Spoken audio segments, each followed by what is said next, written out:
എല്ലാവർക്കും നമസ്കാരം. ഇന്നേ എല്ലാ ദിവസവും ഓരോരോ വിഷയങ്ങളുണ്ട്. ഞാൻ ഇന്ന് വീഡിയോ ഇടണമെന്ന് വിചാരിച്ചല്ല, പക്ഷെ ഒരു വിഷയം ഇങ്ങനെ കണ്ടപ്പോൾ ഞാൻ എൻ്റെ വീട്ടിൽ സംസാരിക്കാറുള്ളൊരു കാര്യമാണ്, അതൊന്ന് ഷെയർ ചെയ്യണമെന്ന് തോന്നി. വേറെ ഒന്നുമല്ല, ഇപ്പോൾ ഞാനെന്നൊക്കെ പറഞ്ഞു കഴിഞ്ഞാൽ 2001 കല്യാണം കഴിഞ്ഞവരാണ്. അപ്പോൾ ആ ഒരു കാലഘട്ടമല്ല ഇന്നത്തെ കാലഘട്ടം. അപ്പോൾ കല്യാണം കഴിഞ്ഞു കഴിഞ്ഞാൽ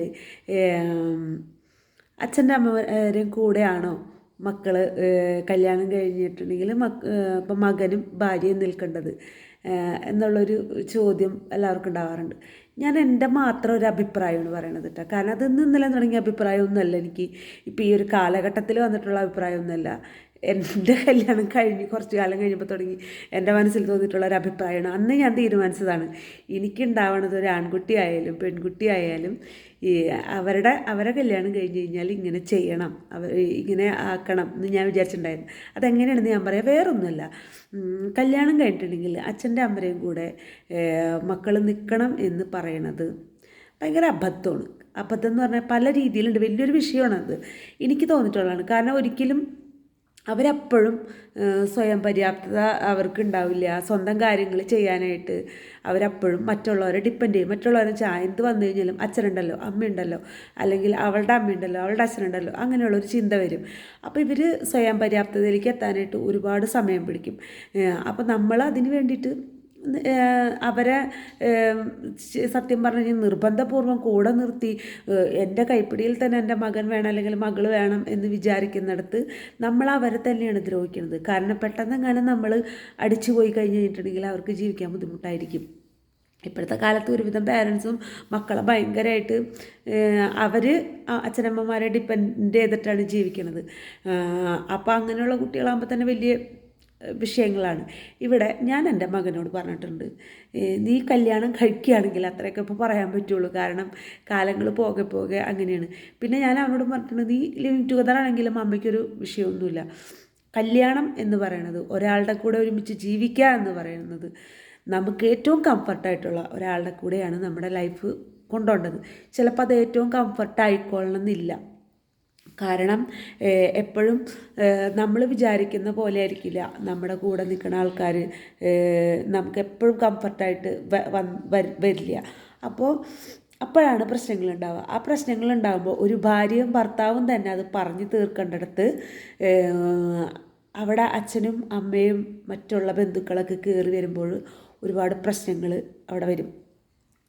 അഥവാ ഇല്ലെങ്കിൽ തന്നെയും ഇപ്പോൾ എൻ്റെ മോനെ അവൾ അത് പറഞ്ഞു, എൻ്റെ മോനെ അവൾ അങ്ങനെ ചെയ്തു ഇങ്ങനെ ചെയ്തു. ഇത് പുറത്തു നിന്ന് ഒരു ഭാര്യയും ഭർത്താവും തമ്മിൽ സംസാരിക്കുമ്പോൾ കേൾക്കുമ്പോൾ സാധാരണ ടിപ്പിക്കലായിട്ടുള്ള അമ്മായിമ്മമാർ പറയുന്ന ഒരു ഡയലോഗാണ് ഞാൻ കേട്ടിട്ടുള്ളതാണ്.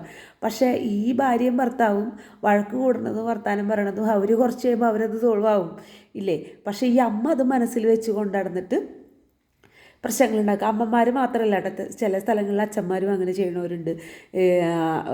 ഭാര്യയും ഭർത്താവും ആൺമക്കളും ഭാര്യമാരും തമ്മിൽ തല്ലുപിടിക്കുമ്പോൾ അത് മനസ്സിൽ വെച്ചിട്ട് മരുമക്കളോട് പിന്നീട് സംസാരിക്കുന്ന രീതിയൊക്കെ ഉണ്ട്. ശരിക്കും പറഞ്ഞാൽ മണ്ടന്മാരാവണത് പേരൻസാണ്, അല്ലാതെ കുട്ടികളല്ല. അപ്പം ഇതിന് വേണ്ടിയിട്ട് ഞാൻ എൻ്റെ മോനോട് പറഞ്ഞിരിക്കുന്നത്, നീ കല്യാണം കഴിക്കുകയാണെങ്കിൽ കല്യാണം കഴിക്കുന്നതിന് മുമ്പ് തന്നെ നിനക്ക് സ്വന്തമായിട്ട് പൈസ ഉണ്ടാക്കിയിട്ട് ഒരു വീട് ഉണ്ടാക്കാൻ പറ്റുവാണെങ്കിൽ നീ സ്വന്തമായൊരു വീടുണ്ടാക്കുക.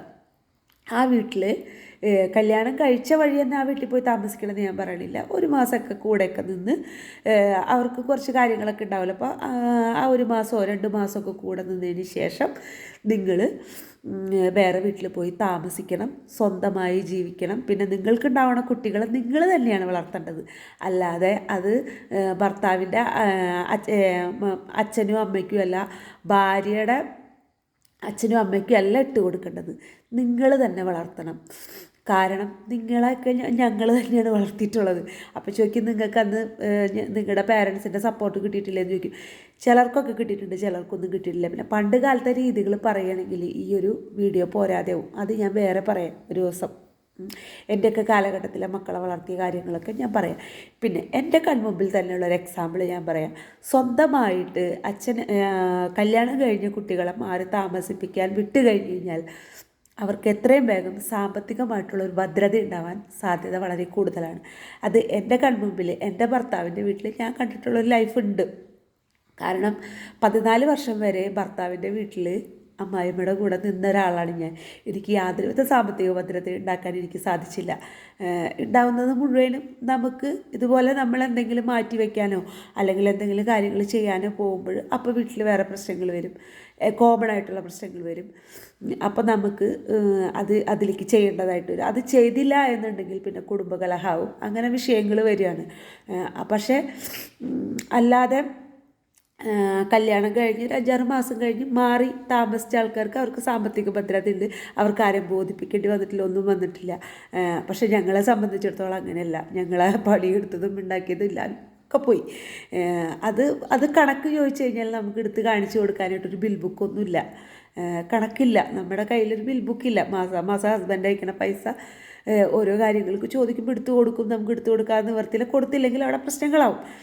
അപ്പം അങ്ങനെയൊക്കെ ഓരോ കാര്യങ്ങൾ കണ്ടിട്ടാണ് ഞാനത് പഠിച്ച് മനസ്സിലാക്കിയത് കൊണ്ടാണ് എൻ്റെ മകൻ കല്യാണം കഴിക്കുകയാണെങ്കിൽ അവർ വേറെ മാറി താമസിച്ചിരിക്കണം, വേറെ അവരുടെ കാര്യങ്ങൾ അവർ വേറെ ചെയ്യണം. പിന്നെ അത് മാത്രമല്ല, അവരുടെ സ്വാതന്ത്ര്യത്തിൽ നമ്മൾ ഇടപെട്ടാൽ നമ്മുടെ സ്വാതന്ത്ര്യത്തിൽ അവരും ഇടപെടും, അത് തീർച്ചയാണ്. നമുക്കും വയസ്സായാലും നമ്മുടെ സ്വാതന്ത്ര്യങ്ങളൊന്നും പോകുന്നില്ല, നമുക്ക് ഒരുപാട് കാര്യങ്ങൾ ചെയ്യാനുണ്ട്. ഇപ്പം എൻ്റെ മനസ്സിലെ ഏറ്റവും വലിയ ആഗ്രഹം എൻ്റെ മോൻ്റെ കല്യാണം കഴിഞ്ഞിട്ട് അവർ വേറെ മാറി താമസിച്ച് കഴിഞ്ഞാൽ ഞാൻ ഫ്രീ ആവുകയാണ് ചെയ്യുക. എനിക്ക് കൂടുതലും ഞാൻ ഒരുപാട് അമ്പലങ്ങളും ആത്മീയതയൊക്കെ ഇഷ്ടപ്പെടുന്ന ഒരാളാണ്. എനിക്ക് എൻ്റേതായ രീതിയിലേക്ക് പോകാൻ സാധിക്കും, എൻ്റെ ഭർത്താവിന്. അല്ലാതെ നമ്മൾ മക്കളെ ചാവണ വരെ കെട്ടിപ്പിടിച്ച് കിടന്നിട്ടുണ്ടെങ്കിൽ നമുക്ക് ഈ ലോകം അറിയാനുള്ള അവസരങ്ങൾ നമുക്ക് നഷ്ടപ്പെടും. ഈ മക്കളുടെ ഉള്ളിൽ മാത്രമായി പോകും നമ്മുടെ ജീവിതം. അതുപോലെ തന്നെ മക്കളും വിചാരിക്കണം, അച്ഛനമ്മമാരുടെ കൂടെ അവരെ ഡിപ്പെൻഡ് ചെയ്തിട്ട് ജീവിക്കുന്നതിനൊരു പരിധിയുണ്ട്. നമ്മളും നമ്മുടെ കാര്യങ്ങൾ നോക്കി വേറെ മാറി താമസിക്കണം എന്ന് മക്കൾ വിചാരിക്കണം. ഇപ്പം നിങ്ങൾ വിചാരിക്കും എനിക്ക് കുറേ മക്കളുണ്ട്, അങ്ങനെയല്ല. എനിക്ക് ആകെ ഒരു മോനേ ഉള്ളൂ. ആ ഒരു മോനെ പറ്റിയിട്ടാണ് ഞാൻ പറഞ്ഞത്. അപ്പം ശരി, താങ്ക്സ്.